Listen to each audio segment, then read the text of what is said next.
terms of the Soviet-Cuban military and civilian relationship was pretty much blueprinted on that trip.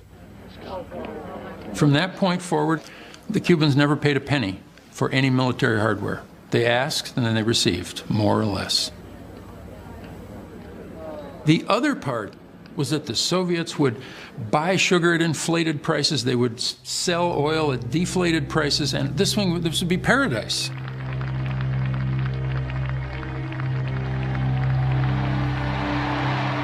In 1966, before an audience of Third World revolutionaries, Fidel Castro reiterated his most unwavering commitment. Así entendemos los revolucionarios cubanos nuestro deber internacionalista. Así entiende nuestro pueblo sus deberes, porque entiende que el enemigo es uno, el mismo que nos ataca a nosotros en nuestras costas y en nuestras tierras,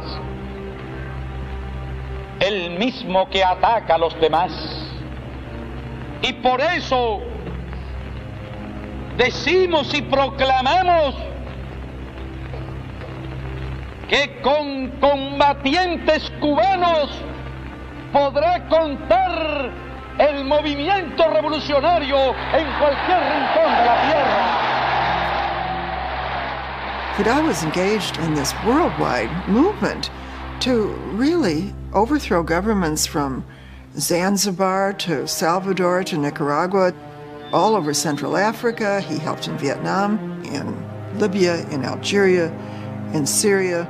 They had training camps for guerrillas all over Cuba and at different parts of the world. I don't think anyone has any idea of what a big thing Fidel's adventures and ambitions led him to in the 1960s and even into the 70s. While Castro built a world revolutionary movement, Che Guevara became its most visible advocate.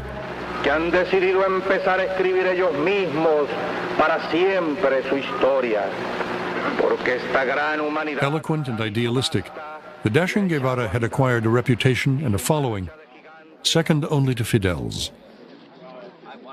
There was simply not enough space by the mid-60s for both the gigantic personalities of Fidel Castro and Ernesto Che Guevara in Cuba.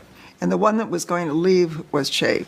Fidel's relationship with Che is the same as with anyone else. You're useful to him one day and not the next.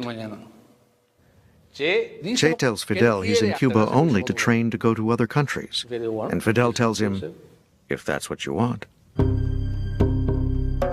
Disguised as a businessman, Che Guevara arrived in the Bolivian Andes in November 1966. He and a small band of Cubans hoped to ignite a continental revolution, which would transform the Andean mountains into the Sierra Maestra. The American nation cannot, must not.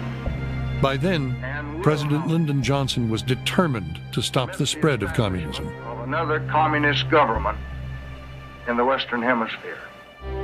And the Soviet leadership, who had never fully supported Castro's revolutionary adventures, decided to put an end to them. Khrushchev is gone in October of '64. Leonid Brezhnev takes over. His #1 priority is arms control negotiations with the United States. And these damn little Cubans are really ruining everything because the Americans say we can't start arms control until you Soviets bring these guys under control. This was the ultimatum that Brezhnev gave Castro in roughly April of '67. We're not exactly sure of the date. This is in a letter to Castro. If they didn't rein in their revolutionary activities, Brezhnev would give the green light to Lyndon Johnson to go into Cuba. Bolivia, July 1967, Che wrote in his diary. The negative aspects prevail, including the failure to make contact with the outside. We are down to 22 men, 3 of whom are disabled. including myself. For months, Che complained of being betrayed by Bolivia's Soviet-run Communist Party and of having no contact with Havana. The interesting thing about Che in Bolivia was that he was in the eastern high Andes, which are readily accessible for anyone who knew where he was. Fidel knew where he was, but he'd cut off all radio contact with Che in Bolivia. And I went there, went in his footsteps, talked to his guerrilla group. He could have sent someone up from Paraguay. He could have sent someone out from La Paz, the capital. There was no contact. Che is left wandering around this very wild, high jungle. On October 8th, hungry, sick, cut off from the outside world, Che Guevara and his handful of guerrillas were surrounded by the Bolivian Rangers, an elite army unit trained in counterinsurgency by the United States.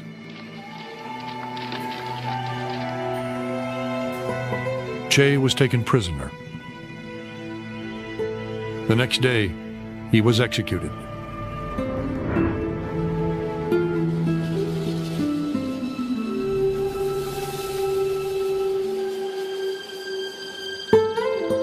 In death, Che Guevara would become an icon of revolution.